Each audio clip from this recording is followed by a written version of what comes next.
Western Spring Television. Ours it is.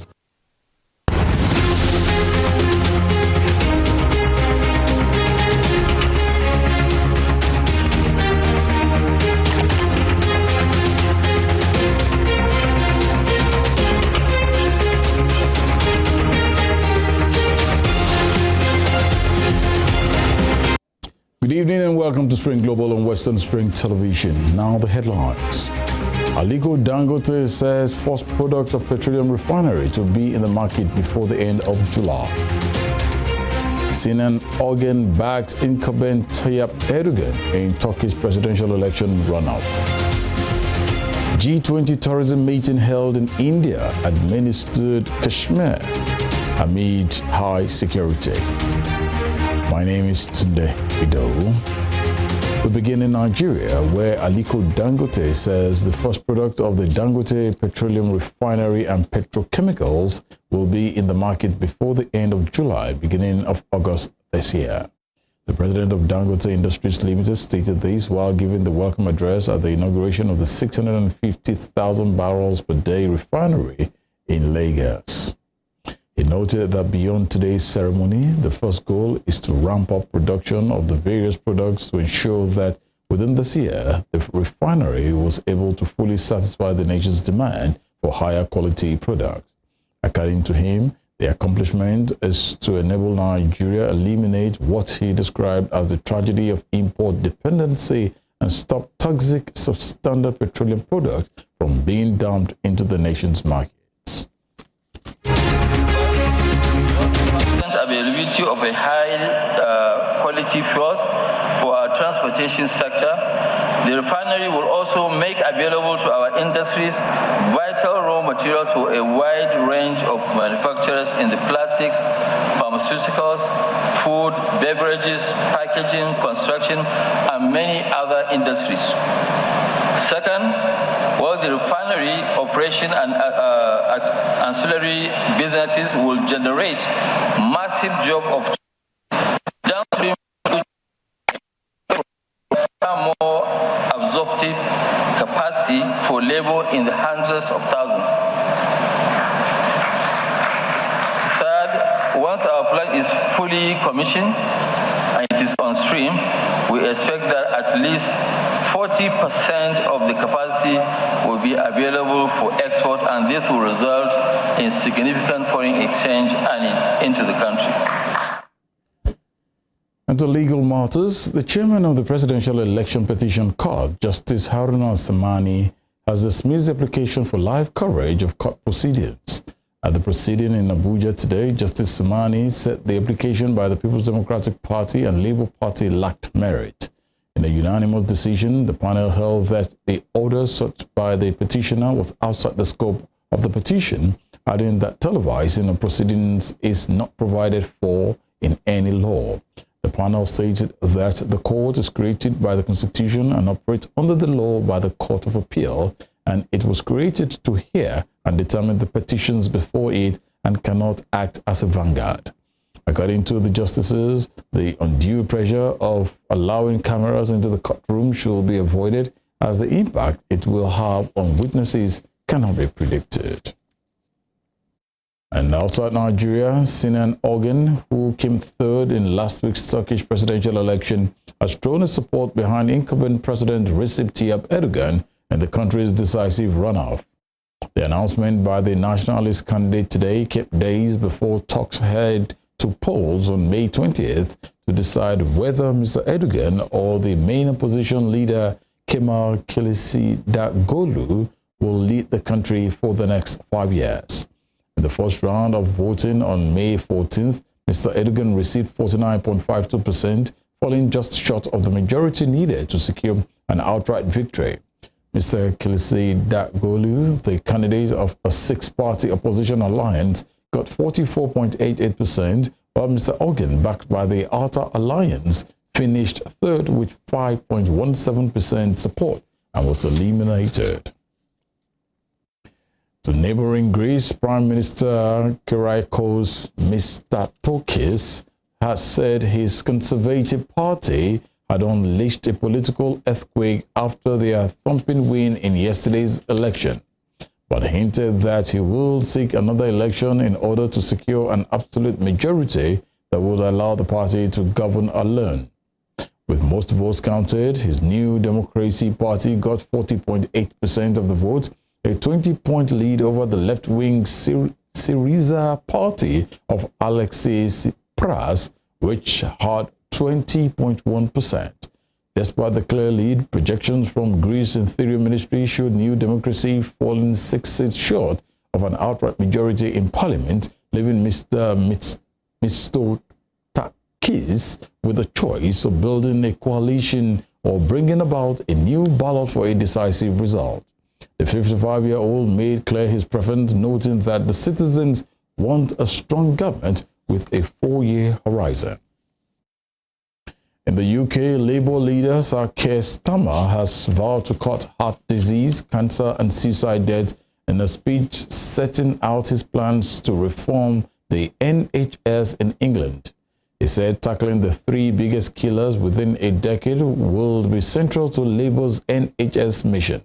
Sir Keir said Labour's reforms will focus on expanding community care, training more health workers, and allowing GP bookings via the NHS app.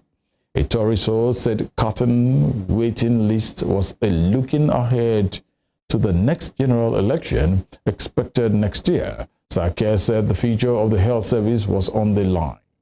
Sir Keir, in a speech at an ambulance station in Essex, said he doesn't think the NHS will survive 5 more years of Tory government. The NHS belongs to everyone. The foundation for the comfort, security, health of working people. For 75 years and ever present in our story, family and nation. My message today is simple. With Labour, the story continues. We have a plan. I want the patients of the future to remember this moment, remember the changes we'll make together. That's our mission. We will fight for the NHS. We will fix the NHS. We will reform the NHS. Old values, new opportunities. Technology and science, convenience and control, renewal not decline. An NHS not just off its knees, but running confidently towards the future. Thank you very much. Meanwhile, UK Home Secretary Siula Braverman has refused to be drawn over whether she asked civil servants to arrange a speeding course for her, but said she is confident nothing untoward happened. The Home Secretary was caught speeding in 2022 and asked the civil service for advice on arranging a private speed awareness course. A government source denied her actions broke the ministerial code. Prime Minister Rishi Sunak has asked his ethics advisor about the case. The Home Secretary is under scrutiny not over the speeding offense itself, but over whether she acted properly in relation to the civil service over the 1-to-1 speed awareness course. After being caught speeding, Ms. Braverman faced getting 3 points on her license and a fine or a course as part of a group. In relation to the process, I'm focused on delivering for the British people, do my job as Home Secretary. What I will say is that, in my view, I'm confident that nothing untoward has happened. As I said, I'm focused on working as Home Secretary. That's why I'm here. I've met with victims today. I'm making a big announcement today. I'd appreciate the focus on an announcement which is standing up for victims and survivors. In relation to the speeding tickets and my fine and points, I got a speeding ticket. I paid the fine. I took the points. In my view, nothing untoward has happened. To the Russia-Ukraine war. The head of Russia's Wagner mercenary group has vowed to transfer control of the Ukrainian city of Bakhmut to the Russian army by June the 1st. Wagner founder Yevgeny Prigozhin claimed to have captured Bakhmut on Saturday, but Kiev says it still controls parts of the city.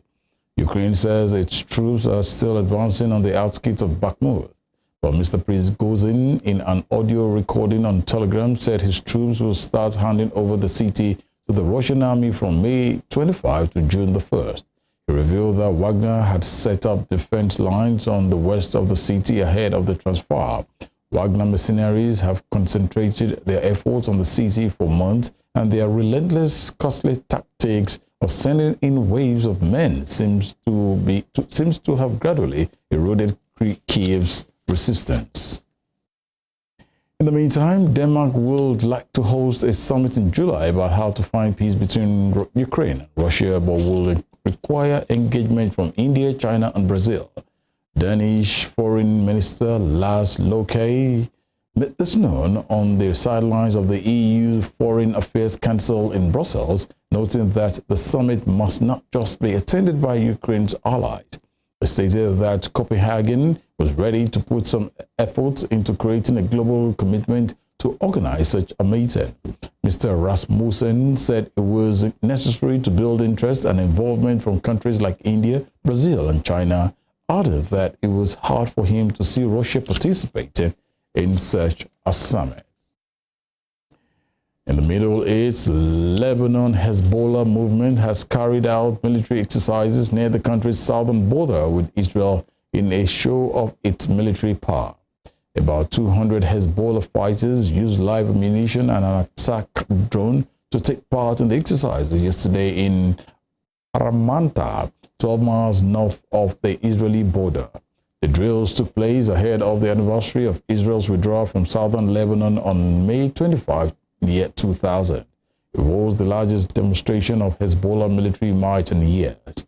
Hezbollah fighters carried out simulated raids involving sniper and drone attacks against Israeli targets as part of the exercise.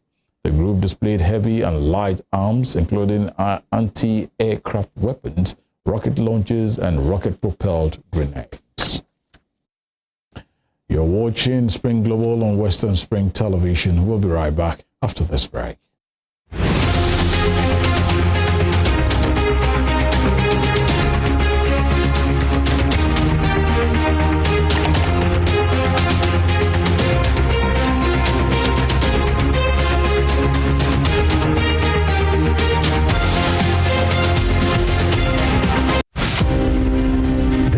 Iconic African presents the narrative of a man destined to exert an imperishable global influence in Western education. His was a story of a freeborn, captured and sold into slavery. He was born in Oshogun, a native Yoruba village near Iseyin in Okeogun axis of southwest Nigeria.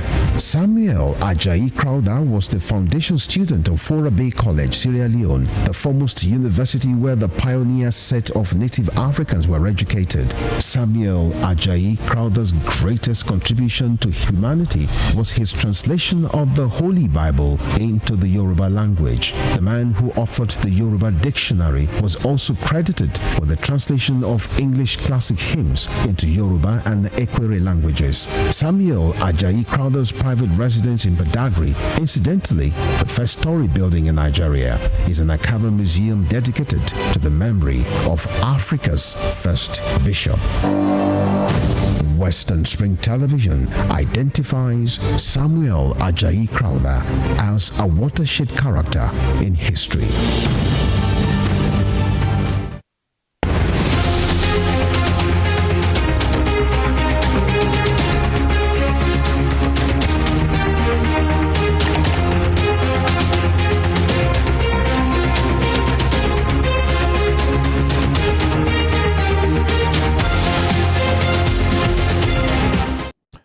Welcome back. A group of 20 tourism meeting is being held in Indian-administered Kashmir amid high security, with China and Pakistan condemning holding the event in the disputed region. The Himalayan territory of Kashmir is the cause of a dispute between India and Pakistan since their independence 75 years ago. The two nuclear powers who claim in its entity but rule over parts of it have fought two of their three full-scale wars over the territory. The Indian portion of Kashmir has been roiled for decades by an armed rebellion seeking independence or a merger with Pakistan. Police said last week that security had been beefed up to avoid any chance of terrorist attack during the meeting, the first diplomatic event in the disputed region. The three-day gathering started today is being held at a sprawling, well-guarded venue on the shores of Dal Lake in the region's main city of Srinagar. Meanwhile, China's Vice Foreign Minister Sun Weidong has summoned the Japanese ambassador to register protest over hype around China's related issues at the Group of Seven summit over the weekend. A joint communique issued by the G7 nations on Saturday singled out China on issues ranging from Taiwan and maritime claims to economic cohesion and human rights, underscoring the tensions between Beijing and the group of rich countries, which includes the United States. State-backed Chinese mouthpiece Global Times called the G7 an anti-China workshop on Monday, a day after Beijing summoned Japan's envoy and berated Britain in a fiery response to statements issued at the group summit in Hiroshima. The Global Times further said it was not just a matter of brutal interference in China's internal affairs and smearing China, but also an undisguised urge for confrontation between the camps. Group of Seven declarations issued on Saturday singled out China on issues including Taiwan, nuclear arms, economic coercion, and human rights abuses, underscoring the wide-ranging tensions between Beijing and the group of rich countries, which includes the United States. I once more shared and assured President Zelensky, together with all G7 members and our allies and partners around the world, that we will not waver. Putin will not break our resolve as he thought he could 2 years ago, almost 3 years ago. We're going to continue to provide economic, humanitarian, and security assistance to Ukraine so it can stand strong as long as it needs it. And today, the United States announced our latest tranche of artillery, ammunition, anti-tank weapons, and bridging equipment to help Ukraine succeed in the battlefield. China's Vice Foreign Minister Sun Weidong has summoned the Japanese ambassador to register protests over hype around China-related issues at the Group of Seven summit over the weekend, the foreign ministry said in a statement. Sun said Japan collaborated with the other countries at the G7 summit in activities and joint declarations to smear and attack China, grossly interfering in China's internal affairs, violating the basic principles of international law and the spirit of the four political documents between China and Japan, referring to the China-Japan Joint Communique of 1972. In a reaction, Japan's ambassador to China, Hideo Terumi, rebutted the charge, saying it is natural for the G7 to refer to issues of common concern, as it has done in the past and will continue to do so in the future, as long as China does not change its behavior. Japan's Chief Cabinet Secretary Hirokazu Matsuno said during the Monday morning briefing that the country's policy towards China has been consistent and that it will insist on matters that are needed and urge responsible behavior while taking steps to address concerns and cooperate on common issues. Russia, a close ally of China that was also called out in the G7 statement over its war in Ukraine, said the summit was an incubator for anti-Russian and anti-Chinese hysteria. Separately, Chinese embassy in Britain urged London to stop slandering China after British Prime Minister Rishi Sunak said Beijing represents the world's greatest challenge to security and prosperity. The main G7 leaders' communique mentioned China 20 times, the most in recent years, and up from 14 mentions in 2022. Despite Beijing's pointed reaction, U.S. President Joe Biden said he expected a thaw in frosty relations with China very shortly. Temitope Ajijalaluwola, Western Spring Television News. And in Africa, the president of minerals-rich Democratic Republic of Congo, Felix Tshisekedi, will visit China from May 24th to 29th, where he is expected to meet President Xi Jinping to review and sign several key trade deals. A meeting will pave the way for the two countries to formally overhaul and seal a $6 billion infrastructure for mineral deal with Chinese investors. The Chinese Foreign Ministry announced the visit today, noting that the Democratic Republic of Congo is an important country in Africa. It added that Mr. Tshisekedi will also meet Premier Li Qiang and Zhao Leji, chairman of the Standing Committee of the National People's Congress of China. In the meantime, Sudan's army conducted airstrikes in the capital, Khartoum, this morning, hours before a week-long ceasefire aimed at allowing delivery of aid was due to take effect. Residents confirmed the latest development, noting that the army also carried out airstrikes into the evening of yesterday, targeting vehicles from mobile units of the paramilitary rapid support forces. Both sides have said they will abide by a ceasefire starting at 21:45 local time. Though fighting has continued through previous ceasefires, this is the first truce to be formally agreed following negotiations. The ceasefire deal includes a monitoring mechanism involving the army and the RSF, as well as representatives from Saudi Arabia and the United States, which brokered their agreement after talks in Jeddah. The deal has raised hopes of a pause in a war that has driven nearly 1.1 million people from their homes, including more than 250 who have fled into neighboring countries. In other news, Ghana Central Bank today maintained its main interest rate at 29.5%, saying tight monetary policy and relative exchange rate stability were helping inflation fall. The West African nation is grappling with its worst economic crisis in a generation. The International Monetary Fund's Executive Board last week approved a $3 billion three-year support program, allowing for an immediate disbursement of about $600 million and a potential path out of the crisis. Ghana's consumer inflation slowed for the fourth consecutive month in April after reaching a more than two-decade high of 54.1% in December to 41.2% year-on-year from 45.0% in March. Moving on, Facebook owner Meta has been fined a record 1.2 billion euros for transferring EU user data to the United States. The Irish Data Protection Commission, which acts on behalf of the European Union, said this morning that the European Data Protection Board ordered it to collect an administrative fine. In response, Meta said it was disappointed to have been singled out, adding that the ruling was flawed, unjustified, and set a dangerous precedent for countless other companies. This is the largest fine imposed under the General Data Protection Regulation. In 2021, Amazon was fined 746 million euros in Luxembourg for breaching the bloc's data protection laws.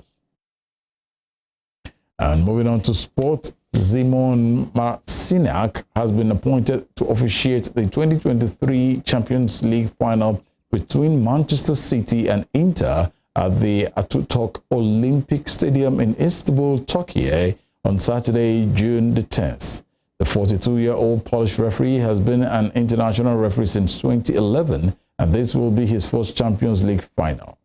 The UEFA Referees Committee this afternoon announced the referee teams for the 2023 club competition finals.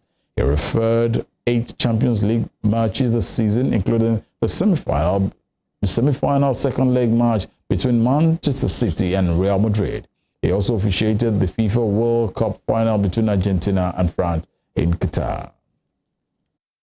Similarly, Premier League official Anthony Taylor will referee the 2023 UEFA Europa League final between Sevilla and Roma. UEFA has announced this afternoon, with majority of the team assisting Taylor also from England. English referee Stuart Artel will be in charge of the video assistant referee, assisted by Christopher Kavanagh, also from England. The match will be played at Puskar Arena in Budapest, Hungary on Wednesday, 31st of May. And in England, after another nail-biting weekend at the bottom of the Premier League, a path has opened up for Leicester to make a dramatic escape from relegation. The failure of Everton and Leeds to pick up wins means the second bottom Foxes will move out of the bottom 3 on goal difference if they win at Newcastle tonight. Draw or lose will see Everton remain above the dreaded bottom line going into the final weekend. Leicester manager Dean Smith, speaking ahead of the game, said his side are pretty much in the last chance saloon with the game against Newcastle. Smith noted that he understands why the club's fans may not be optimistic about the Foxes' chances to survive relegation. They've seen a poor season, not expected to be in the position we're in. In the last two results we've conceded 8 goals, so I can see the pessimism amongst the supporters, and our job is to try and lift that. This position changes very quickly and can change very quickly, and if we go and get a win and take it into that last game, then who knows. Before we end Spring Global, here is a recap of our top stories. Aliko Dangote says the first product of the Dangote Petroleum Refinery and petrochemicals will be in the market before the end of July, beginning of August this year. Sinan Ogun, who came third in last week's Turkish presidential election, has thrown his support behind incumbent President Recep Tayyip Erdogan in the country's decisive runoff. A group of 20 tourism meeting is being held in India-administered Kashmir amid high security, with China and Pakistan condemning holding the event in the disputed region. You can follow us on our social media handles on Facebook, Instagram, and Twitter at Western Spring Television. You can also watch us live on our YouTube channel at Western Spring Television. I am Tunde Ido. Good evening.